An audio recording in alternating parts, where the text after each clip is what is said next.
هذا اللي يبوس يدي واركع قدامي وكذا. الاسلام ما يحبش هذا الذل هذا. ربي يقول لك كرمنا بني ادم. كيف انت عالم وتقرا هذه الايه هذه وتجي تبوس يد الطفل؟ قال امير المؤمنين معليش نبوس له يده، امير المؤمنين بصح وليده في عمره 6 سنين يبول في الفراش حاجه من يسمع نبوس له يده ثاني.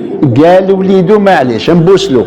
مرتك تعطيها له يبوس لها يدها وباسم امير المؤمنين، وكي يخطب يقول قال جدي رسول الله صلى الله عليه وسلم. تكلخوا الناس. سيدنا محمد هو اللي باس يد صافح معاه واحد لقى يده خشينه شويه، قال له واش بيك؟ قال له كنت اعمل يا رسول الله. قال له هذه يد يحبها الله ورسوله، وفي روايه قبلها. هو باس يد الخدامين. انت تكلخ علي انا نعرف ما تكلخنيش.